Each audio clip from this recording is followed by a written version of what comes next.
Welcome to the Emancipate Your Mind podcast. I'm your host, certified religious transition and trauma recovery coach, Terry Hales. I help people step out of the shadows of religious fear and shame and embrace their authentic selves with love and empathy. If you're ready to throw off the shackles of learned binary thinking and explore a more nuanced approach to life, this is your playground.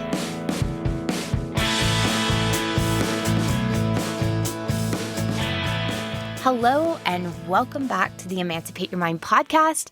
It is midweek question and answer day, and today's question comes from Rebecca. She asks, how can I keep a relationship with God after my faith transition?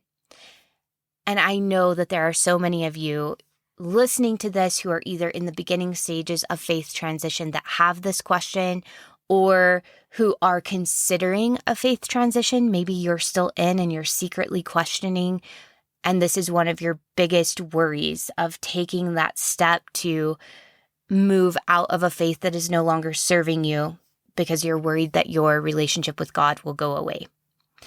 There are a couple of things I do want to talk about, though, before we get into how to maintain that relationship with God or to have that God experience if that's something that you crave and you want in your life.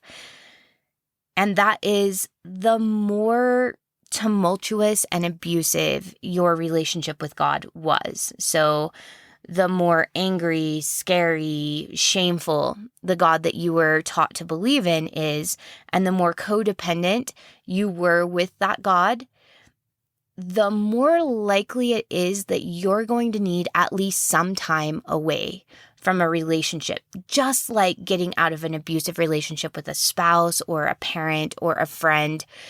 You're going to need some time to heal. And that makes sense. It doesn't mean that you'll never have a God relationship if that's what you crave, but you may need time on your own to heal the stories you have about what a God relationship looks like and any limiting beliefs that you have there, any emotions or anger or rage that you have at God. This is going to be a time to step away and to feel through those feelings and to heal that trauma and to heal those relationship patterns so that you're able to step into a healthier relationship with God in the future if that's what you choose. And I hope everyone here knows it is all about your choice. I don't think that one way or the other is better or right. I believe that it really comes down to what serves you and what you want and what feels right and good and nourishing to you. Just know if you're a person that really wants to keep a relationship with God, but you find that you're having a hard time for whatever reason, simply because you have so much anger or you have so much grief, that is okay. It's okay to step away. Like I said, in any other relationship, we would encourage people to step away from abuse for a while, to heal themselves, to really hear what they want from a relationship, to really hear what would nourish them, to really root into what they value and what they believe, so that then they can have a healthier relationship moving forward. You would never move out of an abusive relationship straight into another relationship because you're going to create those same patterns just with a new person. If you find that you had an abusive or tumultuous relationship with God, or the God that you were taught about was angry, abusive, punitive, unpredictable, that it's okay to take time to heal the wounds and the pain that the God you were taught about created within you, and to create a healthy space for you to then maybe later make a connection with God if that's what you choose and that's what you desire. All right.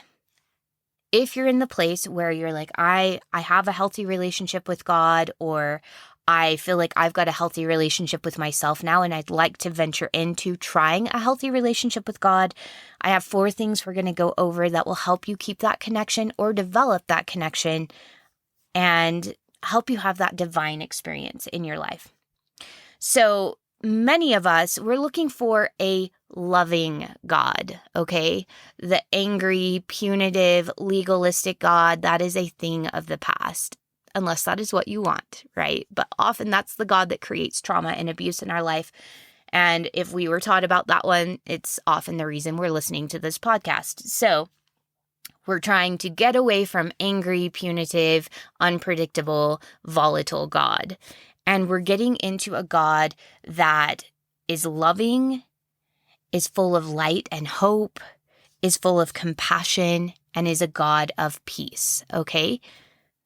Okay, so let's go ahead and hop into these steps of having that deep relationship with God. And you can do this without ever stepping into a church, a synagogue, or a mosque.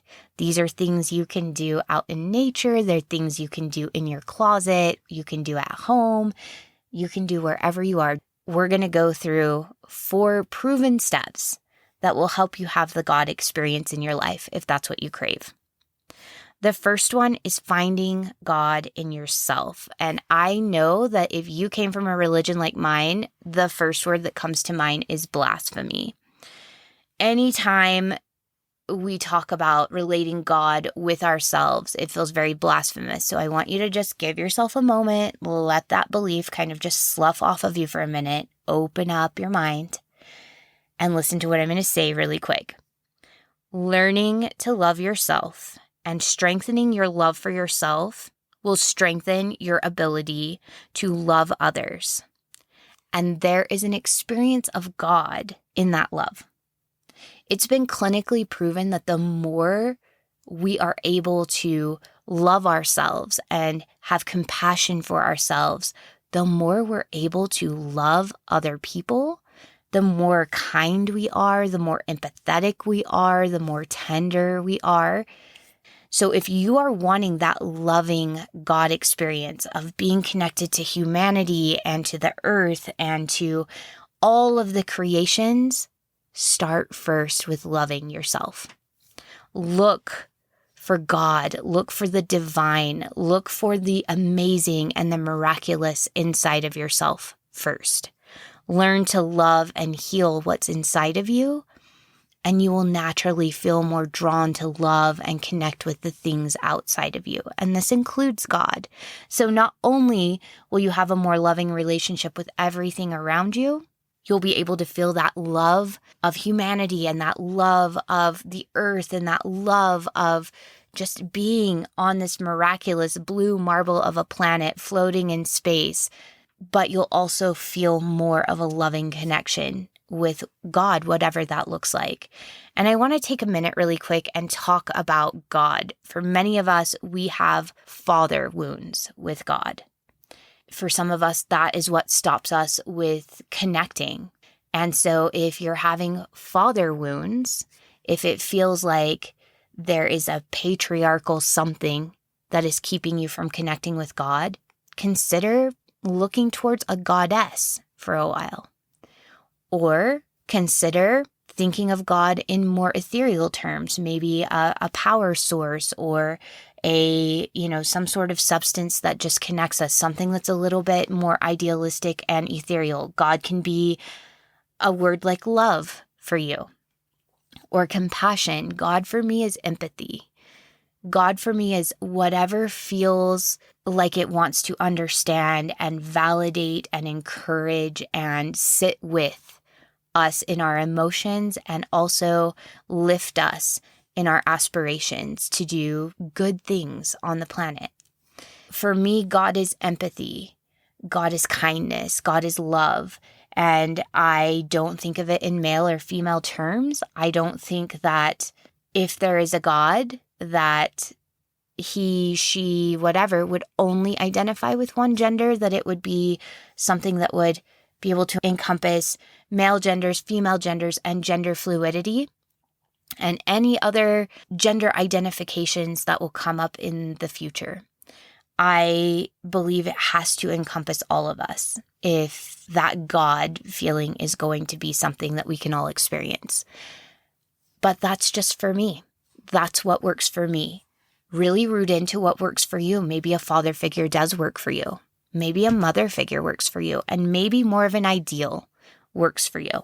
And for others, even believing that God is inside of themselves, that something miraculous is inside of themselves, works. Really root into what works for you, what ideal of the divine works for you, and be able to connect with that version of the divine. Give yourself permission to release or burn off any stories that you have about what God has to look like, and find something that works for you, something that lifts you and helps you feel hopeful and peaceful and loved. Some people might call it source or the universe, or like I said, goddess, Mother Earth, all sorts of expressions of God. If you want some ideas, feel free to get on Google and look up names for God.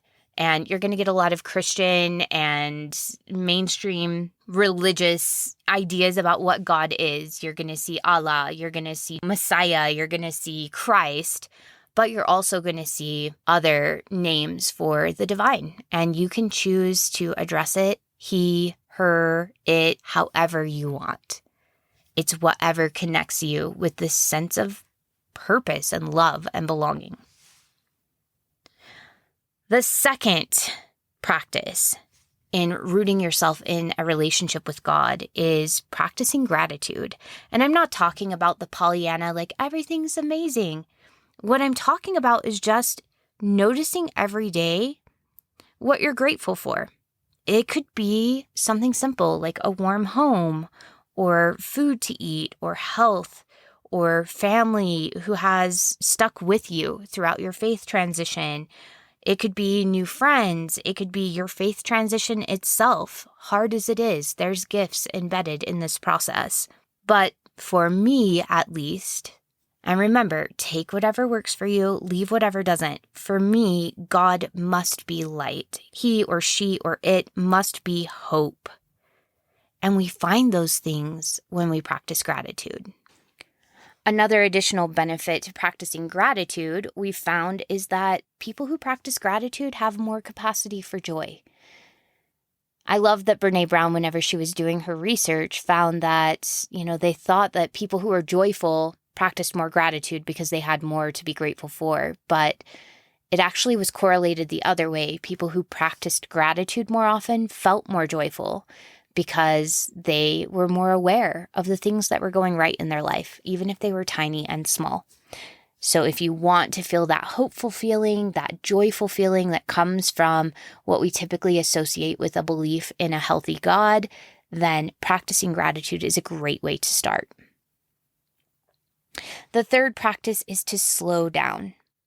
Give yourself time to think and reflect and listen. Allow your mind to quiet, whether in meditative practice or prayer, while out in nature, while in the shower or the tub, or while enjoying a cup of coffee and staring out the window, or even while napping. So often when we think about a healthy God, there's this peaceful and calm feeling. And of course, like everything I do, there's also scientific evidence that slowing down and having practices of meditation and reflection and prayer increases healthy brain matter and also helps us feel more rooted into our experience here and more aware, which is that enlightened God feeling that we're all looking for. So if you're wanting to feel enlightened, if you're wanting to feel peaceful, if you're wanting to feel the God experience, allow yourself to slow down and to have a practice, schedule in a practice where you can listen to your thoughts and you can listen to your desires and you can notice nature and the miraculous creations around us and feel that presence of peace. The fourth practice is to channel your energy. Channel all the energy that you have from your life experience, including this faith transition, into positive change in the world. Listen to your natural desires and where they lead you to plant seeds of kindness, justice, compassion, and love. This is also a great place to begin to build community after transition. So in those quiet moments from the point before, listen to where your heart is drawn. What injustices really rile you up? What causes call to something inside of you? listen to those things and find a way to participate. And what's going to happen is as you participate, as you try to make the world kinder and more just and more compassionate for those who are marginalized, you're going to find that you're going to meet other people who have those same passions, those same worldviews, those same inclinations to help in the same way that you do. And what's going to happen is you'll be able to connect and you'll be able to move forward and serve and create experiences together to create positive change in the world together. And there are bonds that form in that way. There are bonds that form when we're united in a common purpose. It's why church is so powerful, because we're united in a common purpose. You can do that outside of church as well by following your values and following what causes light you up or really anger you or really motivate you or sadden you. Listen to your emotions and the ones that speak to you and make you want to do something, and then find small ways to do something. I like to get on, there's a website called meetup.com that I used when I first left my church, and I looked for ways to serve my community in ways that were meaningful to me. And in those spaces, I was able to find friends. But as we get more active and involved, we're going to be connected with people who we resonate with on a very deep level. And the more we serve, the more we have these interactions with them, the more memories we build together, the more activity we do together, the deeper our bonds go. And from there, you can take it to a more personal friendship. Do you want to go get coffee? Do you want to go to lunch or something? And you can start to build those personal friendships. The thing I love about this is, for me, and again, take and leave, for me, God is compassion. And when we take all of this energy we feel and we put it into the world and do things that make the world a better place according to our vision, we feel that compassion. We feel that longing to make the world a better place for ourselves and the next generation. So these are 4 of the proven ways to feel God. Find God in yourself. Learn to love yourself. Practice gratitude, slow down, and spend that energy creating good stuff in the world, creating positive change. 2 books that I found really helpful with this concept. One of them is Dance of the Dissident Daughter by Sue Monk Kidd. I really love this if you're looking for ideas on how to bring the divine feminine into your life.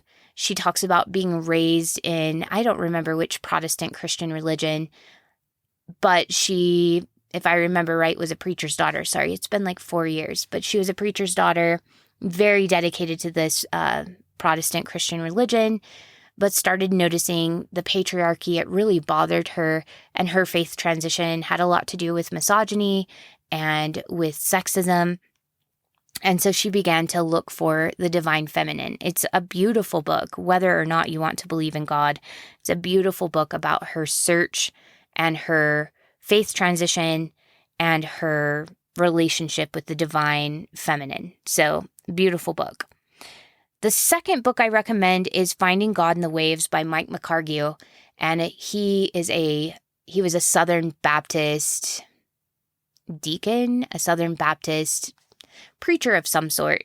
He had a role in his Southern Baptist church, and he is very into science. He started noticing problems within scripture and problems within the teachings of the Southern Baptist church, and he started deconstructing, and at one point went completely atheist, but really craved a connection with God. It had been really important to him in his childhood. He wanted to continue that, and it talks about his search for the divine and his search for God and his way of creating an ability to connect with the divine that made sense for him.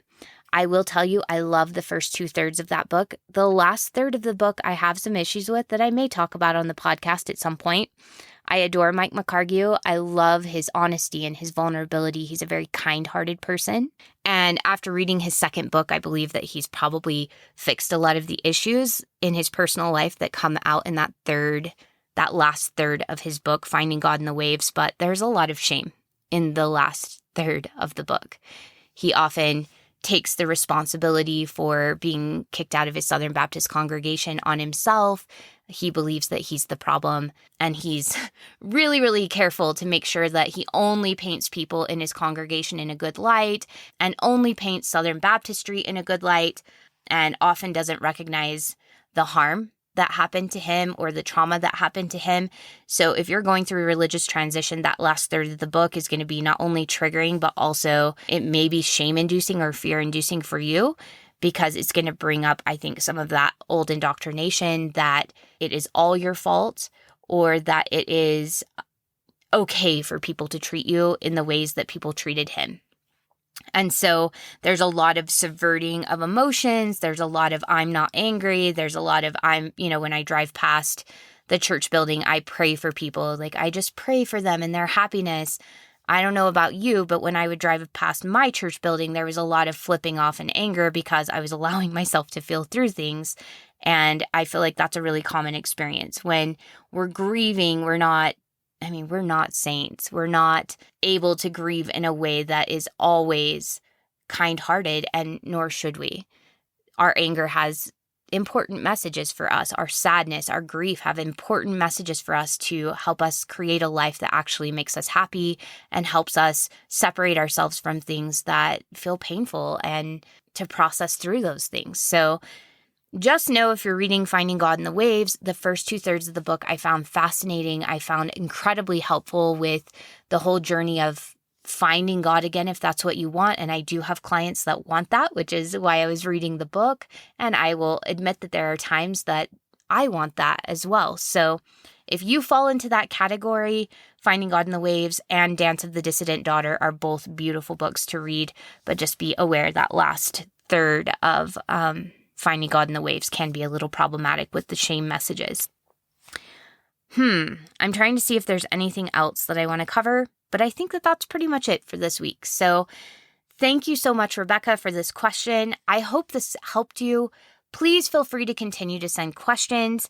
If you have them, anything that comes to mind is on the table. Yeah. And I've loved reading your questions so far. Thank you so much for listening to the podcast and for participating with me over on the Facebook group and on Instagram and on TikTok and on Reddit. I've loved getting to interact with you in all of those spaces and look forward to that continued interaction, the continued friendships that we're building, and getting to be a voice and just kind of go through your questions. I'm loving the research that I sometimes get to put into answering the questions. This was fun to revisit these 2 books and to pull out research on how to continue this connection if that's something that you would like. Thank you for listening, and we'll see you on Sunday.